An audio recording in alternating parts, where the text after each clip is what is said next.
Hello, and welcome to this eSchool Media webcast. My name is Andrew Barber. I'm a senior contributing editor here at eSchool Media. I'm going to be acting as the moderator for today's presentation, which is sponsored by School Dude. And the timing of this webinar couldn't be better, since it's the point when many IT departments are planning and budgeting for next year. So over the next hour, we're going to look at strategies for how IT departments can improve those planning processes and assess the effectiveness of their daily operations. Now, before I introduce our speakers and we dive into that discussion, let me just take a couple of quick moments to highlight how the console works and how to ask questions and so on. Now, first, we will be recording the event. In a couple of days, we'll be sending out an email to everyone who's attended today. It contains a link to the recorded event. And you'll also be able to download a PDF of the presentation from that same email.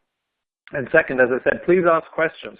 Don't feel as if you have to wait until the end. At any point during the presentation, if you have a question, just type it into the Q&A box on your console and hit the submit button. And I hope we'll have 10 or 15 minutes at the end when our speakers can answer your questions. We also have a chat function, which you can launch from that blue group chat icon down at the bottom of your screen. Use chat to talk among yourselves or to contact me or the eSchool Media team with any technical issues or other concerns, but please don't use the chat function to ask our speakers questions. They're simply not going to have time to monitor the chats during the course of their presentations. So if you have a question for them, please use the Q&A panel instead. And without further ado, let me introduce today's speakers. Chris DeJunas has been with School Dude for 3 years now, working as an applications engineer. And as part of his job, Chris conducts product demonstrations for clients, consults with partners, researches product ideas, and moderates online professional development seminars. And our second speaker is Scott Harris. He's the technology director at the Neosho School District in Missouri. And Scott has been a technology director for the last 21 years, including a 13-year stint with the Miami Public Schools in Oklahoma. And he helped Miami schools develop their first LAN and WAN networks, which happened to coincide with the start of the federal E-rate program. And he's been a key player in the transformation of Neosho's schools one-to-one initiative over the past 5 years. Welcome, Chris and Scott. It's a pleasure to have you here today. Chris, why don't you get us started? Thank you very much, Andrew. It's always a pleasure to work with you and the eSchool News team. As Andrew mentioned, my name is Chris DeJunas, one of the application specialists here at School Dude. That does typically involve me being a tour guide to take a look around the platform with prospects as well as existing clients. I'm also fortunate enough to have met many of you, whether it was me and my team coming on site or whether we've met at the different conferences that I travel around to and do different speaking engagements at. So it's good to be presenting with you again, good to be speaking with all of these educational technology professionals. Brief agenda for today before we dive in. We're going to start off by talking about some best practices related to a success framework that we've been putting together here at School Dude, really based on the feedback and a lot of the polls and surveys that we've done with our existing clients. We've been calling it the APPM model, so I'll get started with that.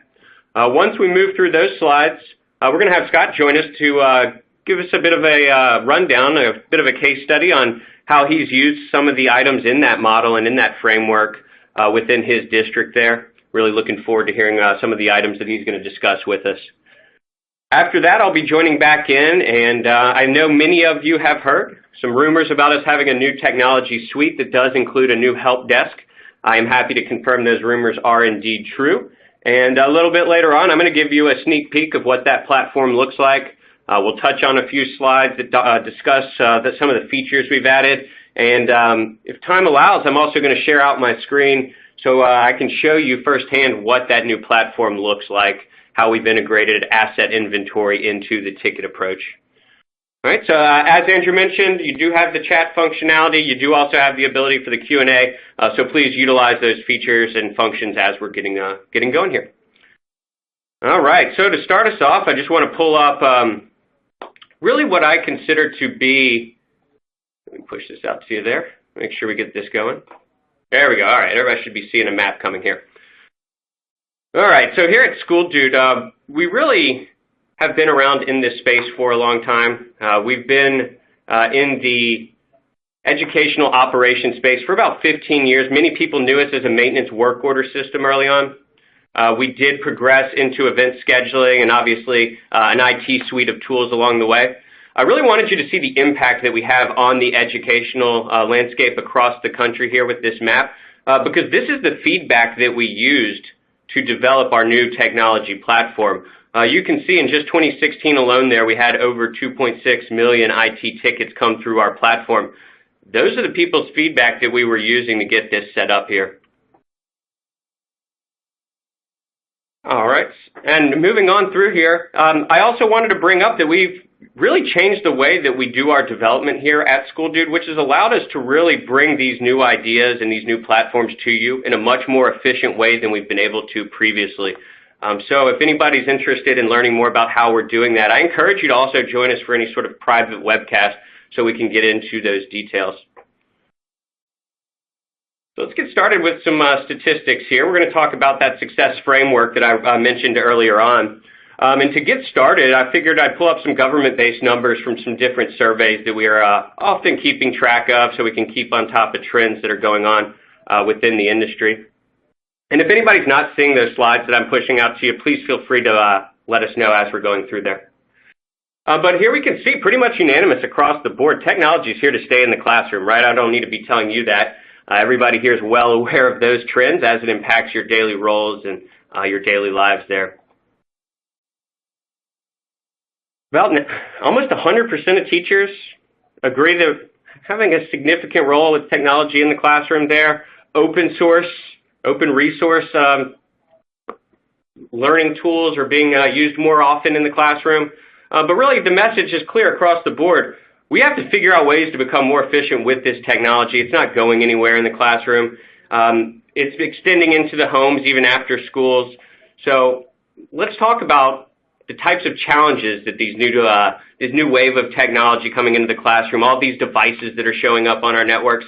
Let's talk about some of the challenges that really brings up for you here as we get into this framework. Some of those challenges that we hear from you on a regular basis, budget and staff, right? We're always looking for more budget and staff. I can't tell you how many times I've worked with individuals who could be really classified as that army of one in the IT department, right? I'm sure there's plenty of you here who would raise your hand if you asked you if that's something that you're familiar with. So having the staff to keep up with the number of resources that we have, the number of devices that are coming on the network. Speaking of those devices, right now it seems like, most of us probably budgeted for maybe a one-to-one type of situation. Next thing you know, now all of a sudden we've got students, faculty members, everybody's showing up with 5, 6, 7 devices. And now we have to figure out how to accommodate that. Additional bandwidth needs, have to grow the infrastructure that we have in place in really a very short time period compared to when we started some of these types of projects. Something Scott will be able to speak more to a little bit later on there.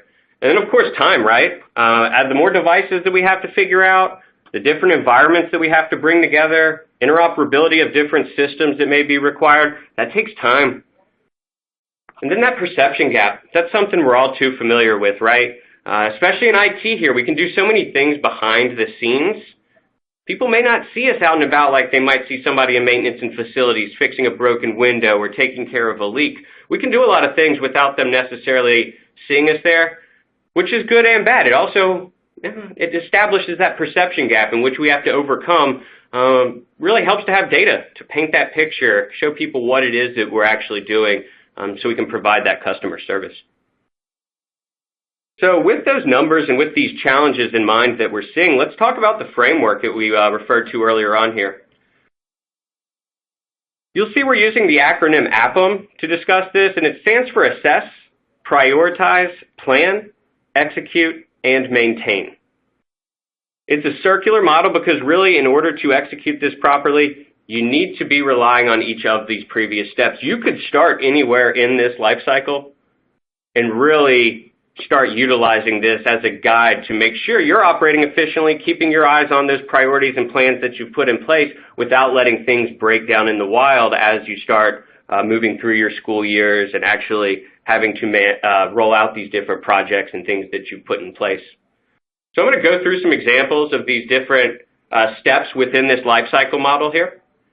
After that, we'll get Scott on to talk about how he's used this with some of the projects and things that he's put in place there at his district.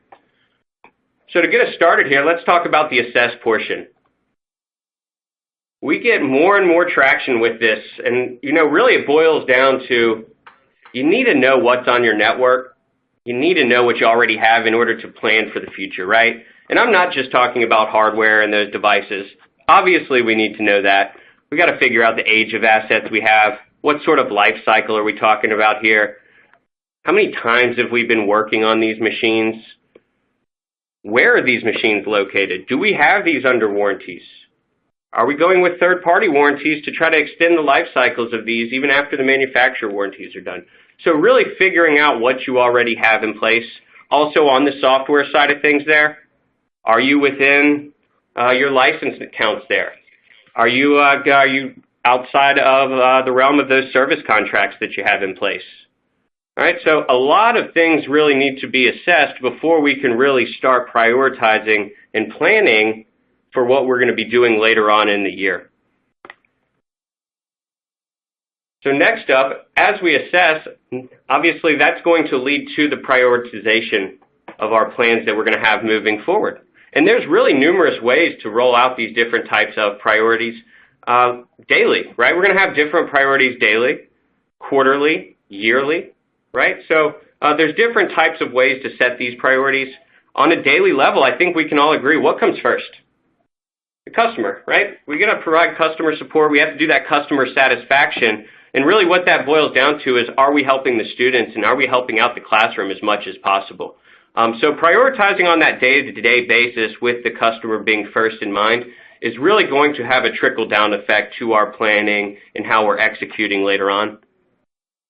On a quarterly standpoint, maybe it gets a little bit more big picture, right? We need to have those big picture priorities to go along with the day-to-day.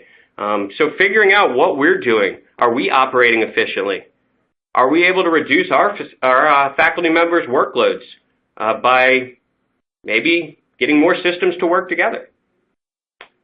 Interoperability is something we hear about all the time now here at School Dude as people are coming in. They've got all of these different platforms that they need to figure out how to integrate with each other, when in reality there's a lot of overlap with a lot of these functions. So if we can reduce some of what's out there, it's going to be more efficient in the long run. And then on a yearly level, this is when we start getting into the budgetary items, the costs, right? This is when we can start looking at maybe eliminating some of those overlapping systems that we have identified in that quarterly type of prioritization. So it's all about reducing cost, eliminating the overlap there, sunsetting certain systems if possible. So really different ways to prioritize depending on what level you're looking at this from. We'll move on here to the planning step in the life cycle. And again, this is something that happens many different ways. We plan on a higher level with our board, right? We talk with different departments. Everybody's got their say in what these different plans are going to be. But we also plan on that smaller level with our teams, with our technicians and people that we're actually going to have out in the field. So if we think about this, if we've properly assessed what we have out there, if we've set our priorities, and we know that we prioritize our customers first, then the plans that we're going to put in place probably should be the ones that are going to have the greatest impact on the classroom, right? If, after all, that is what we prioritize, number one. So all sorts of different types of projects that you have to start planning for, again, based on the priorities that you set previously. Are we going one-to-one with Chromebooks? Are we going to have a BYOD type of program that we're going to put in place? SIS integrations, there's the interoperability of systems again. Lab decommissioning, right? Now that we're going more one-to-one with Chromebooks, I work with more and more clients who are actually getting rid of labs, decommissioning entire labs within buildings, maybe sunsetting the different lab-based solutions that they were using as part of those software packages that they were purchasing. This shift in this evolution in technology to this nearly disposable type of device environment has changed the way that we actually can structure things and set things up within our districts and on our actual campuses as well. After that planning phase, we now move into what I like to say in the wild. Now things are actually happening. We're out there in the day-to-day real world. We're having to execute based off of those priorities we set and based off of those plans that we made. We have to be able to utilize those tools that we put in place to deliver the customer satisfaction that we already prioritized as number one. So you can see it really just continues flowing.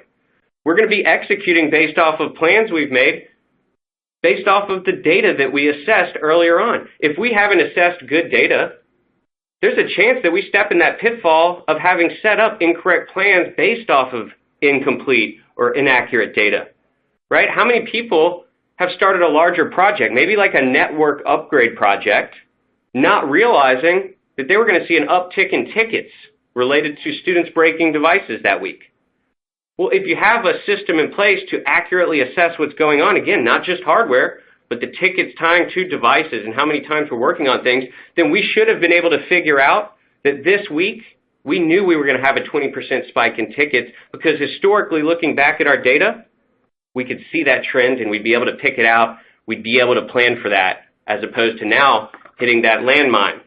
We're having people pulled in different directions, trying to work on that project we prioritize, but at the same time, now we're not providing the customer satisfaction that we should be based on all those tickets coming in. Another big part of the execute and the maintain process that we're going to be moving into next is really capturing that data as we're out there in the wild, as we're doing this work. We're touching all these different devices. We're getting pulled from one place to another with those hallway muggings and those drive-by requests. Having a system that can accept that data as easily as possible, but also allow you to get it back out later on, is really half the battle once we're out there in the field. All right, which brings us to maintain. Most people could probably argue that you would start right here. If you were to take this model and bring it to your board or bring it to your teams, most of you probably live in this execute and maintain world on a regular basis, right? All right, so as we're maintaining things, like I mentioned there, we've got to be capturing the data, putting that data into a system that allows us to pull it out, to have key performance indicators and metrics that actually make sense in the real world. The systems that we have need to be able to help us, guide us down the right path. I need to be able to figure out total cost of ownership, not just based on the purchase price of the device, but I need to know how many times have I actually repaired this device? How many tickets have I associated with it? How many times am I really going to repair a Chromebook before I replace it? All right, so the answers to those questions, helping or using a system with that data to help us guide us down that path is really something that we've been pushing for with this new technology platform that I'll be showing you a little bit more later on. But really here in the big picture, as we've moved through the steps, I've drawn this line down the center, and I think this is a very accurate representation of where that perception gap really develops. A lot of times this is where the breakdowns will occur, right? We spend most of our time sitting in meetings, boardrooms, we're doing our assessment, prioritization, and planning kind of behind the scenes, right? But then once we get out into the wild and so many other things are going on, so many things need to be tracked, we have to repair this, provide that customer satisfaction, a lot of times this is where things will fall apart. So having this model, filling it out, going through exercise with your team, your board members, the different departments who all have a say in what's getting done, going to go a long way in closing that perception gap and making sure our breakdowns don't happen here. So that's the model we've been using that we put together. Again, very straightforward: assess, prioritize, plan, execute, and maintain.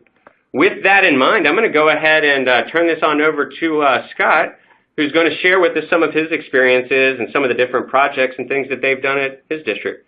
Scott, are you with us, sir? Thank you very much, Chris. I hope everybody can hear me okay. Here in Neosho, Missouri, we're a bedroom community to Joplin, Missouri. It's a far southwest corner of the state. We're considered a rural district. Our district is rather unique in that the fact that we cover a lot of ground in square miles, but the town is relatively small. We've got about 9,000 people, but we've got 4,700 students, and we support 11 buildings. We have about 600 staff. And over the last 5 years, just about every one of those 4,700 students and all 600 staff, and that's all the way from the superintendent down to the newest paraprofessional, they have a device in their hands, a mobile device at that, that they're able to use. And a lot of that came from that model that Chris was talking about, APM.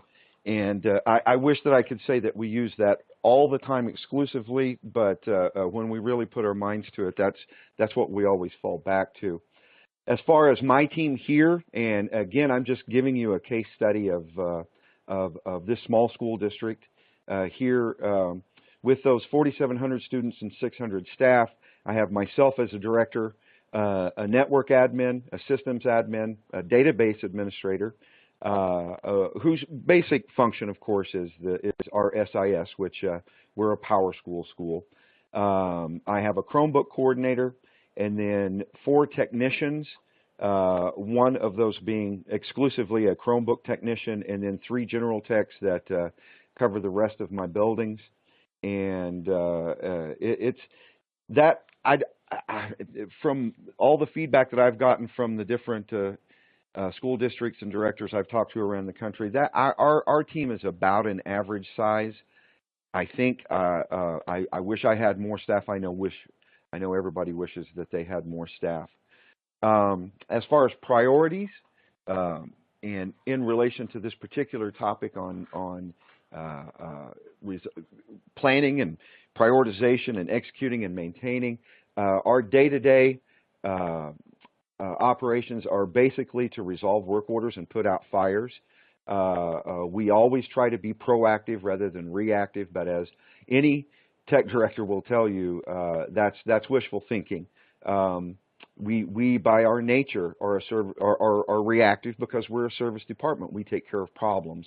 It's always good to get good planning and good prioritization so we can execute initiatives well. But as far as day-to-day operations, resolving work orders and putting out fires is the #1 thing we do. And part of what helps us do that is our School Dude work order system, and we utilize that very heavily. Quarterly, we just make sure that our big projects are on track and moving along. And as far as yearly priorities, we're planning. As a matter of fact, I had a conversation just not an hour ago with one of my teachers at the high school, and we were already talking about next summer. He teaches like AutoCAD and the Adobe Creative Suite stuff, the applications that take more horsepower. So Mark and I were talking about what we would like to do for his lab next summer. And we're also talking about our refresh for all of our Chromebooks and stuff like that. Some example projects that we've done here in Neosho in the past. We have gutted and replaced all structured cabling in all 10 buildings. We're actually completing the 11th building this summer, and that was necessary. That wiring was rather old, and in a lot of cases not terminated right, and in some cases not up to code. So we are, as of this summer, will be 100%. And a lot of that was restructuring for Wi-Fi. We didn't have a whole bunch of data drops up in our ceilings, and not only Wi-Fi, but being able to manage projectors. And I know I'm speaking everyone's language that is a tech director, because it's good to have those in place when you're ready to move on. We are in year 5 of basically what's become a 6-year plan to move to one-to-one computing. We have executed that plan for kindergarten, 1st and 2nd grade, as well as 5th through 12th grade. K1 and 2 use iPads, and then 5th through 12th use Chromebooks. Our 7th through 12th graders take their Chromebooks home. Our 5th and 6th graders use classroom sets within the classrooms that they don't take home, and we're anticipating on rolling out 3rd and 4th grade Chromebooks next year, and they will also be, at this moment, a non-take-home device. Also, we provided mobile computing to initially, 5 years ago, every single one of our staff members got a new laptop, and we just decided that laptops were the best way to go rather than a Chromebook itself, simply because the teachers can emulate that Chromebook experience by opening up the Chrome browser, but they also needed to be able to get to some of their legacy applications that they had and other things that were just in the Windows environment only, and those applications are becoming less and less Windows exclusive or iOS exclusive. Everything seems to be getting more open source.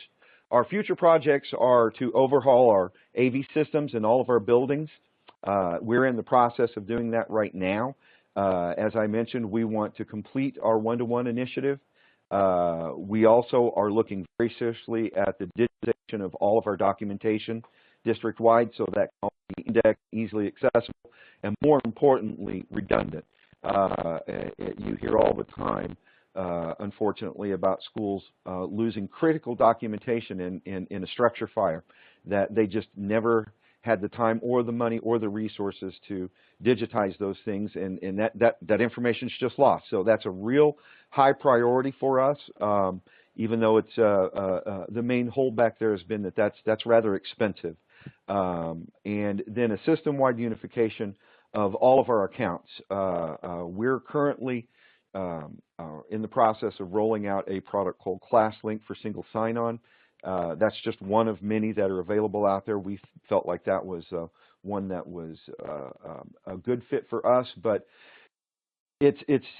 everybody can tell you that it's just, you get login after login after login to different applications, and we're really trying to find a good solution for that. As far as planning and our prioritizations of projects, we get constant feedback from our teachers and our students, and we take that feedback under serious consideration. And our integration coaches, we actually have 2 integration coaches full-time on staff. They're constantly getting feedback in all of their trainings that they do, and that's just invaluable information that we take and we analyze and we really take to heart. As the bullet point says, we consider the usefulness of the tool project and the importance of the initiative. I can't stress how important that is, that you find the usefulness for that tool. We have a certain tool that I'm not going to mention, a digital tool that we just felt like it wasn't the right tool for us, and it was in that Google realm, and we're going to move away from it to a different tool. But that's one of the things that we look at and analyze and really try to get buy-in from all of our, at least school-based stakeholders. But we do stress importance on getting that buy-in from not only our Board of Education, but our community and all of our business community. As far as Helpdesk Management, prior to moving to SchoolDude, we used a very archaic Microsoft Access in-house database that was very clunky. It worked only at our desktop computers that we had at the time 8 years ago, and we were ripe for not only in the IT department, and that was IT only. At that point, maintenance and buildings and grounds work orders were only done through pencil paper, which please consider that was 7 or 8 years ago. But since then, we have moved to SchoolDude, and we've basically not looked back. We realized the importance of having that online access, and especially in a SaaS-based product, that you get a unified database that spans your different applications, not only for IT help desk, but for maintenance help desk, to facility scheduling, to trip scheduling, and different things like that. Preventative maintenance is another one, or inventory that can be very helpful. We've gotten nothing but positive feedback from our patrons, which to this point has been staff, but we're really looking seriously about crossing that bridge and that divide over to having our students go and submit trouble tickets for their Chromebooks. We're still figuring out how to get that done, but I can see that be another a really helpful and cost-effective and, more importantly, time-effective solution for us to help everybody from top to bottom with helping us out. As far as assessment, we look at our customer feedback, as I mentioned before. We look at how long it's taking us to resolve our open tickets. We like to keep that open ticket number down. We kind of pride ourselves on that, especially when we compare ourselves to the maintenance department. I give my maintenance director a hard time because we're pretty consistently have lower open ticket numbers, but that's just all in good fun. We always try to help them. But we're really we owe a great deal of gratitude to School Dude for working with us. They have been very, very, very good about professional development and learning how to use the system. Anytime we had a question, we could call that 800 number and immediately get a live person. I believe there's also a chat function that you're able to use, but that's basically our portion, and I hope to be able to answer some questions. And at this point, I think I'm supposed to hand it back to Chris or Andrew, one of the two. Yeah, perfect. Thank you, Scott. I really appreciate you working with us there, and also some of the items you brought up there, just outstanding points that you've made within that presentation there. One of the ones that really caught my attention, and something that I've heard from other ed tech leaders, we worked with Dr. Tom Ryan of COSN, if anybody's familiar with that group, and he had a similar thought process as far as evaluating the usefulness of a tool. And, you know, we can really get suggestions for tools from all over the place, and one of the things to avoid is what he calls being that CIO of no. We often get teachers or community members who have these suggestions for these new tools, and what will happen is we're not aware of it, and we know realistically it's probably going to add some more work onto our plate there. So a lot of times we fall into that habit of just saying no. So really evaluating the usefulness of a tool and being honest about whether or not it's something that's getting the job done is really, really an important step there. So we appreciate you sharing some of that knowledge and expertise with us. Another one that you had brought up there, the students being able to submit their own tickets. We are seeing more and more districts, higher education, especially obviously higher education, but students submitting their own tickets really does seem to be the trend that most people are moving towards, which is really the benefit of having a system that allows as many users as possible, so you're not having to budget. You know, if we change things this year, only certain people are able to submit tickets, but next year everybody can. Well, we don't want to have to now go back, reevaluate our budget because we're getting charged per user. So that's something we have been seeing a lot of, that, and also the proliferation of student technicians coming in and helping out during certain periods. So being able to set them up as users of the platform and not just customers making those requests are things that we've really seen as well. All right, so keep those questions coming. If you have anything for Scott or myself, we'd be happy to answer those there at the end as well. But we're going to spend the next few minutes giving you a sneak peek of our new Technology Essentials platform. I'll go ahead and pull up what we consider to be the big picture. Some people call it a menu. But this is really the different solutions that we have underneath our suite that we offer here now. I know many of you have probably seen this before. You're using a few different pieces of this. Obviously, the focus is over there on that teal column underneath the Technology Management side of things. But those are the new pieces of our Technology Essentials tool that we have rolled out. I mentioned a little earlier on that we've really changed the way we develop things here. So we are having the ability to develop and release things much more efficiently on a much quicker cycle than we were previously. So let's dive a little bit into those three primary pieces of the Technology Essentials suite here. I'll give you a little high-level explanation, and then I'll share out my screen for a few minutes and show you exactly what that platform looks like. But first up, what I consider to be the backbone of this technology suite is the asset discovery tool called Insight. This is not like most asset discovery tools that we run into. Most people assume that this is going to be some agent-based approach, that you have to install something on every machine you want to discover. That is not the case. This is an agentless network scan. It's a series of probes and processors that we'll run. We'll start it off with an nmap scan to discover your IP addresses, and then we'll run additional probes based on what it is that we discovered out there.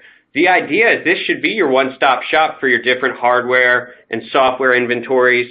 We'll show you different hardware configurations of those machines, the software signatures that were discovered there.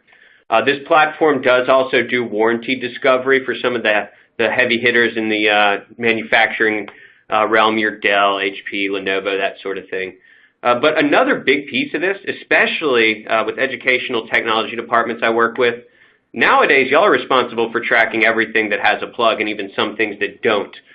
So we get all sorts of requests for people to have imports of more static items, those unintelligent items into the tool. And we do maintain an entire segment of the database for you to import in, set up custom categories. So if you need to track things like band equipment or furniture, whatever it may be, what it really boils down to is a database is a database. So we want you to have that in there.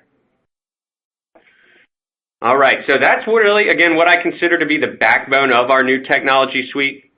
Insight, the network discovery tool there. We do also have a mobile device management tool that lives within the same platform. This supports iOS devices as well as Android devices.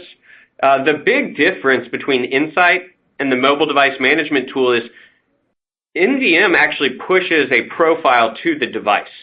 So since we have a profile living on the device, we can actually manage it along the way as well. So obviously we're going to inventory it right alongside your hardware and software that we discovered, but now you get the ability to do things like set up profiles. We can interact with the volume purchasing or device enrollment programs that Apple supports.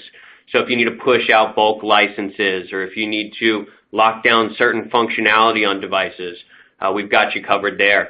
Especially helpful for those district-owned devices. But we still have plenty of people doing a BYOD type of program. This MDM tool allows you to push a profile that can be deleted from a device as well. So if you have people bringing their own device and they need to be able to delete a profile when they go home, we do have a way to support that. So if you are investigating any sort of BYOD, but you want to maintain, maybe you want to still filter web traffic on those devices at bare minimum. That's the type of thing we can support through there. So we'd be happy to talk more about you about that. And then I know the piece many of you are here to learn more about today, the new help desk that we've rolled out. You're going to see a lot more about this over the coming months. Many of you who are our existing help desk clients have probably started hearing about this from your account managers. We're starting to push some information out your way. But we'll be migrating existing clients later on in the year, and we'll be rolling this out to new clients here over the next few months. But we've really taken a lot of feedback from our existing users. Remember, I pulled up those slides earlier. Almost 3 million tickets that came through our IT platform last year alone. That's the feedback we use to build out this new platform. So a lot of the functionality that you know and love within that platform is still there. But we removed the things people weren't using. We got rid of the white space. We gave it a new look and feel. And it's built on the same backbone as that discovery tool. So you now have a unified platform to tie help desk tickets to the inventory items that they're related to, whether it's hardware or software. The idea being we want to give you that total cost of ownership metric so you can start drilling down and seeing, hey, based on model or manufacturer, what sort of decisions should we be making with our purchases in the future? What are we getting the most bang for our buck out of if we're on a 4-year life cycle? What if we were to move to a 3-year life cycle and do manufacturer warranties versus third-party warranties? So a lot of additional functionality in the new help desk since you're able to tie many of these items right back to the tickets and the inventory themselves. All right, so that being said, I'm going to take a few minutes here and actually share out my screen with you, show you exactly what that help desk looks like, and you'll also see some tie-in with the inventory system and some of the details that we're actually capturing from those network scans. If you have any questions as I'm going through here, again, please feel free to use that Q&A box, and we'll get to those once we bring it back into the presentation here. So I'm going to go ahead and share out my screen. It's going to take it a second as it's loading up here. And everybody should be seeing a dashboard view pop up on their end very shortly.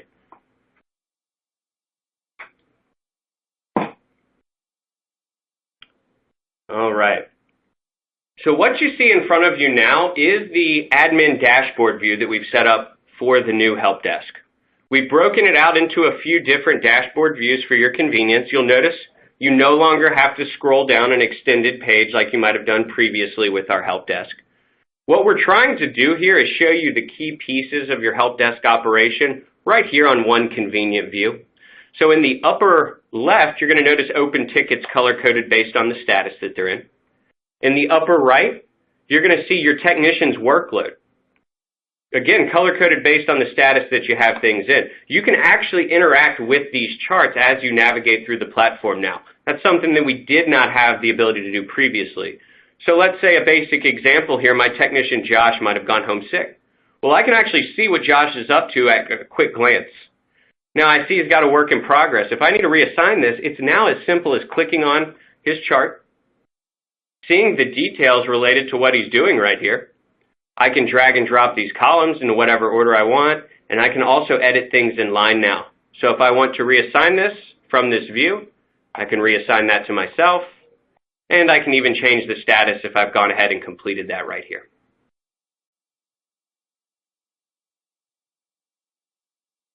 Back on our home page, on our admin dashboard view here, below that you've got some individual ticket information. In the lower left, I can see the tickets that have been assigned to me.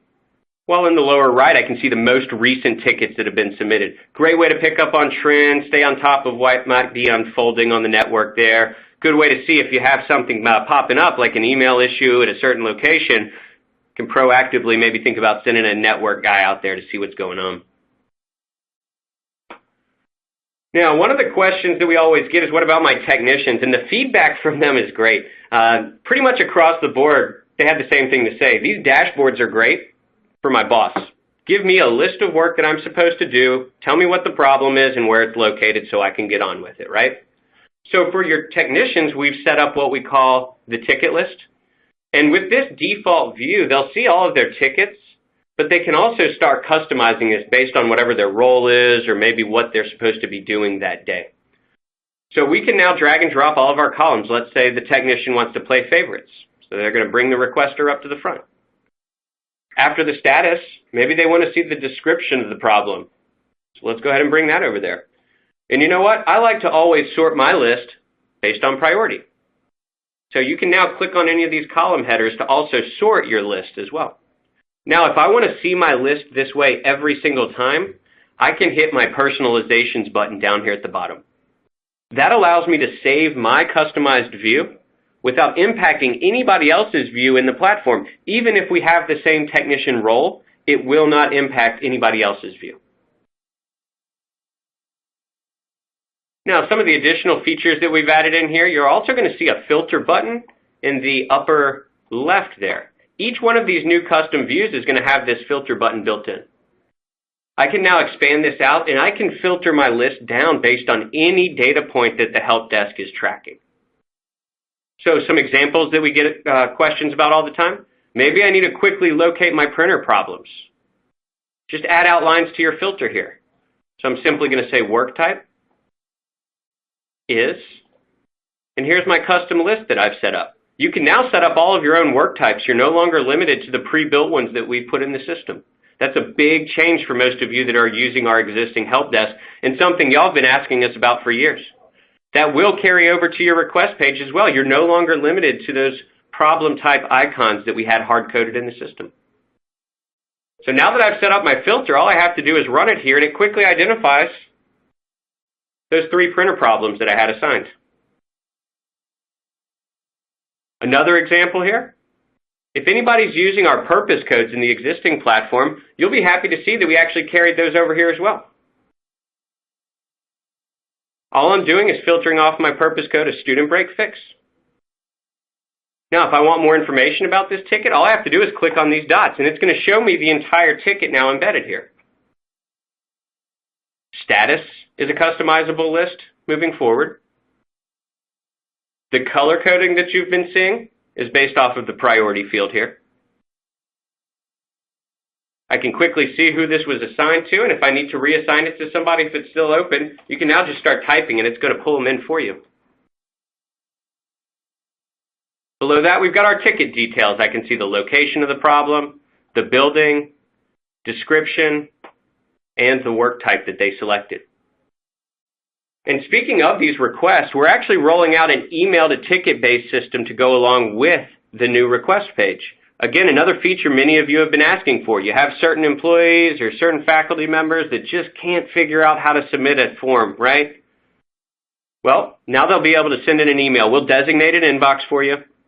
Anybody that sends a message to that inbox, we'll convert it into a ticket and drop it right into the queue for you. Now below that, you're going to see some of the specific budget codes and custom codes that we've built into the platform here. Customize your budget code list so you can tie tickets to the appropriate budget code.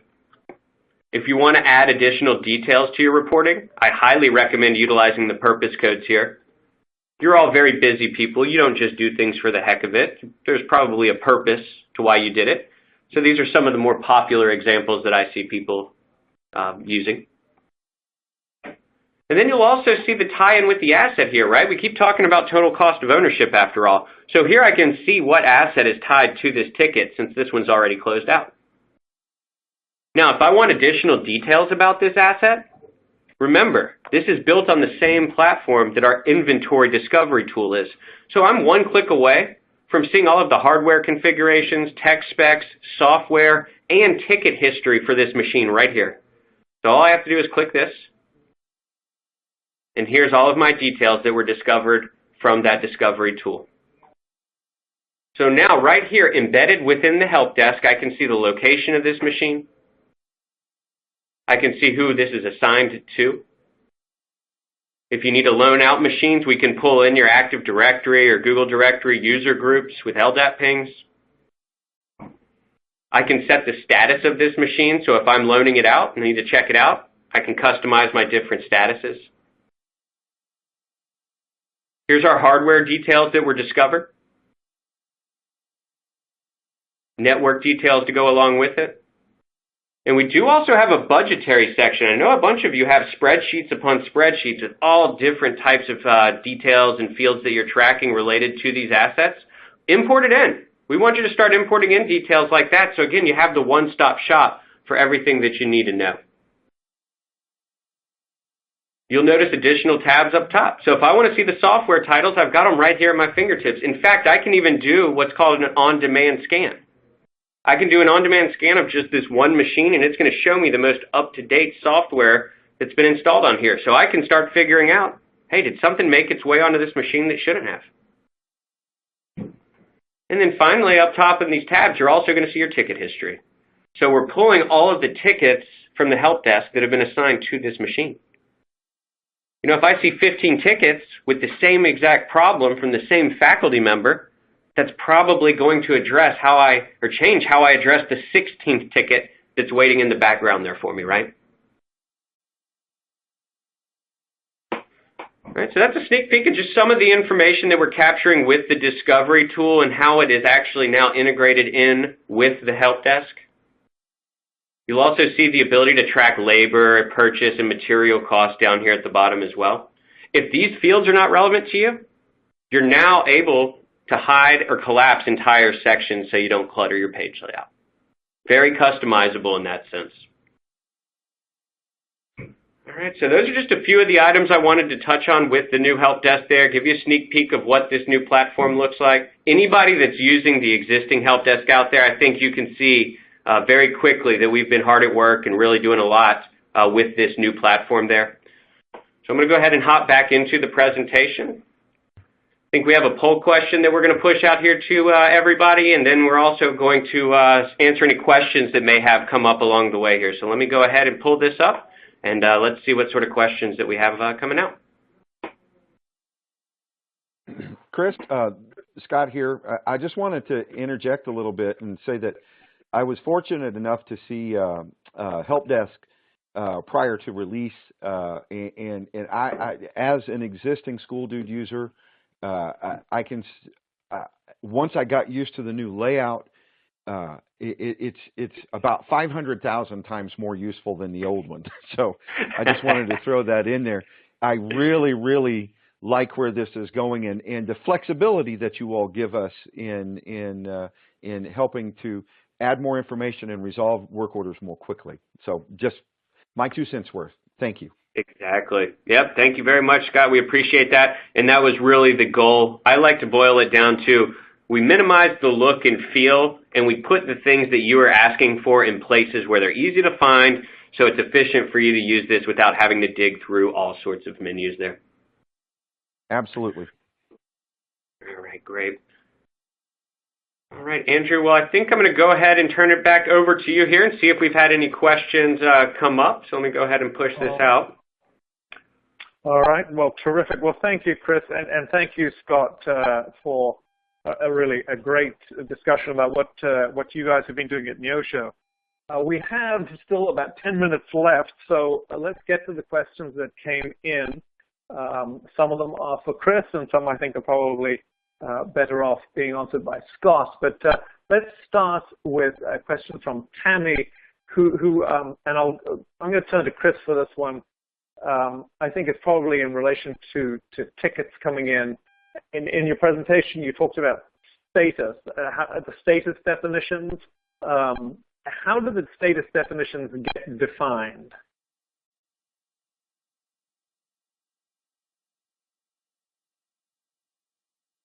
Chris, have we lost you? Sorry about that. Yeah, I'm back. So that's a great question because it's a big change from the legacy platform, the previous platform, to the new Technology Essentials platform. The statuses are now customizable by you. Whatever definitions that you attach to that status is completely up to you and your department, but we will pre-populate it with, I believe, the 8 or 9 ITIL standard statuses. And from there, it's up to you. You can delete all those, add the ones in you like, really just however works best for your department. Okay. All right. Well, I'm going to stick with you because there are definitely some questions about specific functions of the tool. So maybe you could talk about, is it possible to set up custom problem types? It is, yes. That is another good one. So you might have noticed, and we can tell that's somebody who's using the legacy platform, we've actually shifted away from the name of problem types because we know that you deal with a lot of things throughout the day and they're not all necessarily problems. So you'll notice in the new platform, the Technology Essentials platform, they are called work types and they are fully customizable now.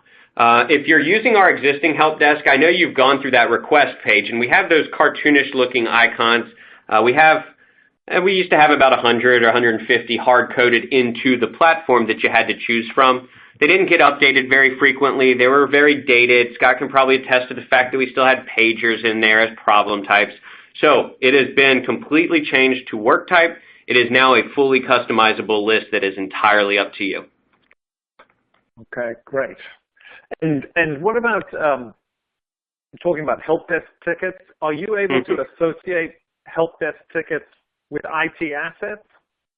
That's exactly correct. And it doesn't even matter what type of asset, whether it's a workstation, a mobile device, software. So you'll be able to tie these tickets to the assets again, so you can start figuring out total cost of ownership. One of the pieces of feedback that we kept on getting was people looking for trend type of information, key performance type of data to help guide them down that path of, hey, what machines should I be buying? I know it looks really good to buy these Acers right now, but if I'm on a 4-year life cycle, it probably would have been a lower total cost of ownership to buy the Lenovo's. That's the type of information we're going to allow you to drill down into on not just the manufacturer, but all the way down to the model level as well. Okay. Great, great. Well, here's a question that's coming, which I'm sure is going to be near and dear to the hearts of many teachers. And Chris, I'll start with you, but Scott, I think you may want to weigh in on how important this is. Can users send an email and have that show up as a help desk ticket? Yeah, it sure is, and that is, it is probably near and dear to many people's hearts. That's a big piece of feedback that we've gotten a lot of requests for, and that we decided to roll into the platform. We could sit around and have a philosophical discussion for days about what's more efficient or what's maybe a better use of time, filling out a form for a request or just submitting that email. So we're going to give you the option of doing both. You do not have to choose just the form or just email to ticket. You'll be able to utilize both of them. What we'll do is we'll designate an inbox for you. You can point any additional addresses at that inbox that you like. Anybody who sends a message in, we'll convert it into a ticket and drop it into the queue. So even if you have like different inboxes for different schools or maybe different problem types go to different addresses, we'll be able to work with that type of setup as well. Okay. Now Scott, you deal with this on a day-to-day basis. Is this a significant improvement in your view? Yes, absolutely. I was just going to interject when I was showed this product a month or two ago, and that was that information was given to me that emails would be also able to use it to submit tickets. I thought I was going to scream because with joy, because I get asked that question all the time by our teachers, and especially with any school, us included, that would want to think about having students submit tickets for their devices. This will be huge too, because we can just give some simple instructions to students to say, if you have a problem with your Chromebook, go here and send this email, or they can go to the online system and submit their ticket that way. In fact, we may opt for an email-only system for students just so we don't cross those boundaries between students and staff. I don't know if that's a more efficient way to do it. We're going to have to use that model to figure out the APA model to figure if that's the best process for us. Interesting. Okay. Well, great. Thank you. Chris, I'm going to come back to you very briefly. A question from Myrna is, what does pricing look like for the ticketing system? Yep, absolutely. Another great question. All of our pricing is based off of your full-time student enrollment number. It's just a subscription. So if you think back to that page that I had pulled up earlier here, and I can push it back out to you, each one of these rectangles that you see is its own individual subscription.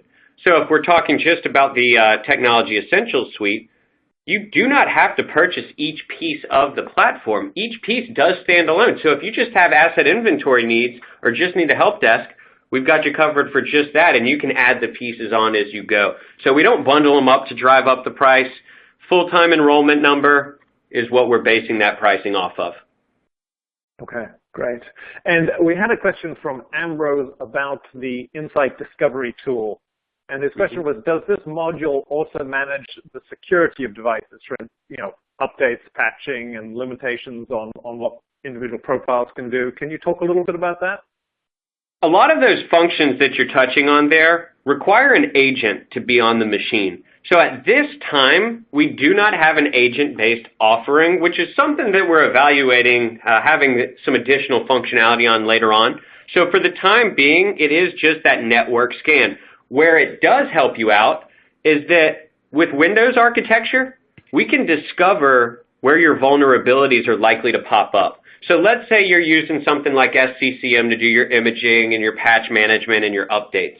You can use us in conjunction with that because we're a very lightweight network scan. And one of the things that's returned is vulnerabilities. So I'll have a list of machines that have firewalls disabled, a list of machines that don't have antivirus or anti-spy. And then I'll also have a list of updates and patches that have not been applied out to machines. I'm not going to be able to push them through the platform yet, but I can identify exactly what updates are waiting and which machines are waiting to have those updates occur. Okay, great. Well, we have about a minute left, so we will try and squeeze one final question in, and that is, is it possible to set up custom roles for different job responsibilities? And Chris, why don't you handle that quickly, and then maybe Scott, you can talk about how important that is in your environment. Another great question, because our legacy platform did not allow you to have custom roles. They were pre-built in based off of the feedback that we had gotten from our users. That is no longer the case. We will include a few pre-built roles for you, but now you have create, edit, read, and delete permissions on every table in the database. So really the sky's the limit when it comes to setting up the roles that your employees need and who needs access to what. Scott, how important is that for you? Yeah, it's very important, and I'm very, very glad to see this in the new iteration with Helpdesk. It's just really important to be able to customize this to whatever we need and however we're communicating with each other, and as well as School Dude did to try to communicate out those big categories, there's always a specialty category, always. Okay. All right, great. Well, unfortunately, that is all the time that we have left today. We have shot through the hour. If any of you in the audience asked a question that we were unable to get to today, someone from the School Dude team will follow up to get you some answers. So as we wrap up, though, I do want to thank Scott Harris and Chris DeJunis again for excellent presentations. I also want to thank School Dude for its support today. And one final reminder before we all head off, we'll be sending out that email to everyone who attended when the recording of the webinar is ready. So thank you, and this concludes today's webcast. Goodbye. Thank you, Andrew. Thanks.